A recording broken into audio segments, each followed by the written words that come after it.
She hid a human child at dawn. By nightfall, deathworlders were already inside her walls. Most tragedies begin slowly. Warning signs, rising tension, cracks forming before the break. Not this one. This one began with a scream cut short, echoed across a place that should have never witnessed bloodshed. The Abyssal Loom, a drifting arcology woven from living tendrils of abyss vine, suspended above the violet storms of the gas giant Veros 9. The loom wasn't metal or stone or circuitry. It was a cathedral of bioengineered roots, pulsing gently as nutrient-rich sap flowed through its walls. Every step felt like walking across the skin of some sleeping titan. For decades it had served as the diplomatic weaving hub for 100 species. A place meant for peace, trade, understanding. And ironically, the one place where no one thought humans would ever cause trouble. Officer Rathida Vor, a Zyre molt enforcer, towered above most species, hardened carapace, glass-edged mandibles, and 4 arms ending inside like digits. A veteran of colonial pacification campaigns. A creature built for intimidation. She patrolled the loom's lower stratum as twin suns flickered through the organic skylights above, staining every tendril in molten gold. Dawn on Veros 9 was beautiful. Until it wasn't. The child came into view as a blur of movement, small, human, probably 6 or 7. A boy wearing a soft weave coat, still half asleep, clutching a hand-held hollow puppet shaped like a lion. He had been separated from his guardian in the shifting corridors, a common occurrence in a living structure that subtly rearranged itself every cycle. He wasn't running recklessly. He wasn't causing harm. He simply tripped on a moving floor ripple and stumbled, directly into Rathida's rigid shin. The impact barely registered to her. But the reaction did. "Watch your pace, little one," the loom's docent vines whispered in the common tongue, extending soft tendrils to help him up. Human children cried in a way no other species young did, messy, emotional, piercing. Their pain wasn't subtle, it was honest. The boy lifted his head, eyes wet. Sorry." He didn't get to finish. Rathida struck him. No warning. No restraint. A single backhand from a chitin-plated limb, sharp enough to tear through most security armor. The blow landed with the dry crack of meat hitting stone. The boy hurled sideways, colliding spine first with the support root. His hollow puppet fell beside him, flickered once, and died. A thin line of blood trailed down his cheek, glowing faintly under the loom's biolights. Silence collapsed over the hall. A dozen alien merchants froze mid-stride. 3 loom curators retracted into the walls. Even the pulsing of the bioarchitecture seemed to still. Rathida clicked her mandibles, more annoyed than concerned. "Undisciplined spawn," she hissed. "This habitat has rules. If they can't walk properly." A metallic scent drifted through the air. Human blood. No one moved. The child whimpered. The sound was small. Fragile. It traveled farther than a shout. High above, on the next stratum, 2 human artisans paused their work. They exchanged a look, one that lasted only half a second, but carried 5,000 years of evolutionary threat. Because humans didn't ignore their young. And deathworlders didn't tolerate predators. The loom tried to defuse the moment. Biotendrils extended, offering balm. A curator projected protocol disclaimers. Local delegates murmured for calm. But the humans who witnessed it didn't speak. Not a word. The handful present, 4 merchants, 2 engineers, 1 mother holding her infant, just stared down at the injured child with an expression that was too still. Not shock. Not fear. Recognition. Rathida misread their silence as submission. "He collided with an officer," she declared, raising her chinplate proudly. "Perhaps your species should teach your juveniles." A single human voice cut her off. "Where is his family?" A man stepped through the forming crowd. 30-something. Quiet posture. Hard eyes. He knelt, not touching the child yet, just evaluating, breathing steady. The boy blinked up at him. "It hurts." "I know, little star," the man murmured. The term wasn't universal. It was a human endearment, gentle, intimate, ancient. Then his expression shifted. His jaw tightened. His shoulders lowered. His hands unclenched before they slowly clenched again. Deathworlders had a way their bodies settled before violence. Loose, grounded, terrifyingly calm. He wasn't a soldier. The Loom had banned martial personnel from carrying weapons. But the stance wasn't about weapons. It was about intent. "Officer," he said softly, "you struck my child." The Loom's vines rippled nervously. Several species stepped back. Rathida waved a dismissive claw. "Control your spawn or I will." The man didn't reply. None of the humans present did. They simply exchanged glances, subtle, deliberate, coordinated. A mother shifted her infant to one arm and tapped her wrist pad. A merchant adjusted his comlink but never broke eye contact with Rathida. An engineer whispered to the Loom's interface route, masking his request behind a maintenance query. Human silence was no longer passive. It was tactical. Rathida didn't notice. Most aliens never did, until it was too late. Two Loom curators ushered the man and child toward the healer's nodule. A bio-cradle opened to receive the boy, luminescent fluids pulsing around him. His father stood beside him, unmoving, a statue of cold intent. Rathida tried to leave, but a dozen alien delegates blocked her path, not intentionally, but because none wanted to move closer to a confrontation that now felt radioactive. The Loom dimmed its lights. An omen. The structure understood more than its diplomats did. By midday, whispers spread through every stratum. A human child was hurt. A Deathworlder child. And the humans weren't shouting. They were preparing. But the turning point came in the afternoon, in the resonance market, when Rathida presented her report to the Loom's adjudicators. She called the child reckless. She called the injury minor. She called human parents overly emotional. And her final mistake, she called humans a soft species. Every human who heard it smiled. Not a pleasant smile. A knowing one. An older merchant closed his stall. Two human botanists logged out of their workstations. A quiet couple left the Loom's meditation chamber.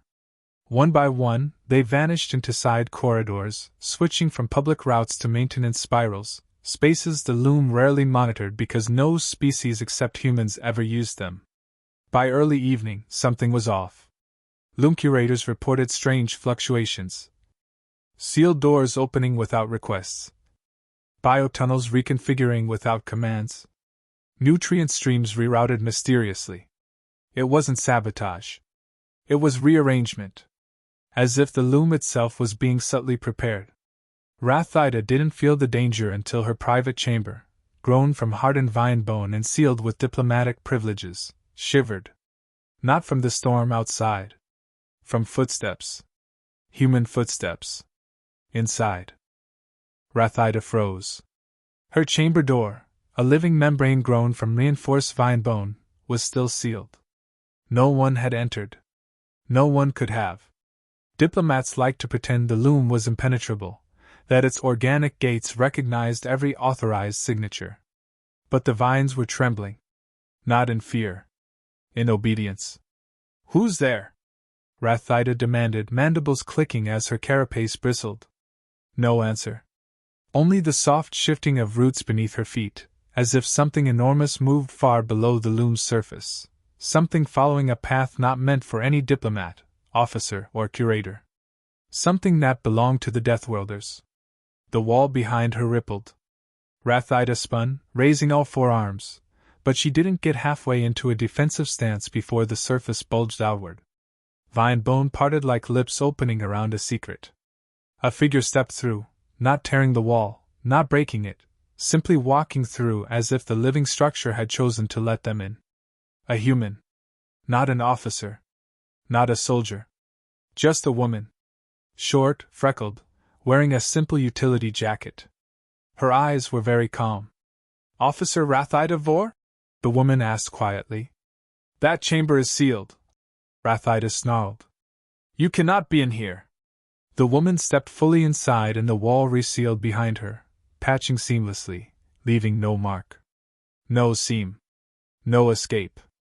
The loom is older than your species, the woman said, voice steady. It always listens. But it doesn't always listen to you. Rathida's claws tightened. You dare threaten. I'm not here to threaten you, the woman said. I'm here because a child bled on these floors. Rathida lunged. Fast. Strong. A veteran predator. The woman didn't move. The loom moved for her. A root erupted from the floor, coiling around Rathida's wrist before the strike landed. Another wrapped her upper right arm. 2 more snapped around her legs. She was slammed to the ground with a wet crack of exoskeletal plates colliding with vine bone. Rathida screamed, but the sound was swallowed as the vines wrapped over her mandibles. The woman crouched beside her. No anger. No satisfaction. Just a soft, horrifying sorrow. You hurt one of ours, she whispered. And you were proud of it. More vines tightened. Rathida's limbs bent at angles even her species wasn't designed for. You're not going to die here, the woman continued. Your fate isn't in my hands. She touched the wall. The chamber dissolved into a tunnel of pulsing membranes. It belongs to the council now. Rathida struggled, but the vines lifted her like a cocoon. The loom carried her through its guts. Tunnels that weren't mapped, weren't on any diplomatic schematics, tunnels it used only when it obeyed the oldest instinct in its genetic memory. To deliver the unworthy. Rathida vanished into the dark. The human woman watched her go, exhaled, and whispered. For the child. The Council of Concordant Species gathered at dusk cycle beneath the loom's central resonance vein, a vast chamber shaped like an inverted heart, walls glowing with the bioluminescent pulse of circulatory sap. Delegates whispered, argued, demanded updates. Rumors had spread. Humans were missing, movement patterns irregular, maintenance spirals in lockdown. Some declared it sabotage. Others claimed fearmongering. Then the vines parted. A cradle of living roots descended from the ceiling, carrying something bound in thick organic fibers. Officer Rathida Vor. Delegates gasped. Several recoiled. The Zaire delegation erupted in shrill indignation. What is the meaning of this? Their first speaker demanded. Who dares? A second shape dropped from above. A small, gray containment pod. Hard metal. Non-organic. Human-made. The pod bounced once. Rolled. Stopped near the central platform. Everyone stared. No one moved. The loom dimmed its lights, as if bracing for what it already knew. The first speaker hissed. Remove that object! A curator reached for it. The pod opened itself with a gentle click. Inside lay a severed head. Rathida Vor's. Gasps tore through the chamber. 3 delegates fainted. 1 dropped its translator organ. Dozens stumbled backward, tripping over tendrils that had suddenly stiffened like spears. The vines holding her cocoon lowered it beside the pod. Her now headless body slumped half freely within the roots, kite and glistening. Silence fell. Heavy. Absolute. Then a hologram ignited above the pod. A human man appeared, same man from earlier. The child's father. No uniform. No rank. Just a man whose boy had been struck and bloodied before dawn. He spoke softly, voice carrying through the chamber with the clarity of an oath. My name is Kate Solmir. I am not a soldier. I am not a diplomat. I am a parent. No sound dared interrupt him. This morning, your officer injured my son. She showed no remorse. Your adjudicators called it an unfortunate interaction. Your enforcer suggested my child was at fault. He let those words hang for a breath. You all forgot one truth. One that every deathworlder carries in our bones. His eyes hardened. We don't abandon our young. Lights flickered as the loom resonated with the quiet fury in his voice. You protected the one who harmed a child, he continued. The loom disagreed. So did we. He stepped back from the hollow's projection zone, revealing a second figure materializing beside him. The woman from Rathida's chamber. She held something in her hands. A small lion-shaped hollow puppet. the injured child's toy. Cracked. Dim, blood-stained. The father's voice dropped to a whisper. Return to your delegates. Pass your laws. Fix your systems. But never again mistake human restraint for weakness. The hologram faded. But the last thing they saw were his eyes, steady, grieving, unbroken. As of this moment, humanity considers this matter closed. Silence again. Only the loom's slow, mournful pulse filled the chamber. And in that quiet, every species present understood. A line had been drawn. At dawn, a human child cried. By nightfall, the universe learned exactly what that meant.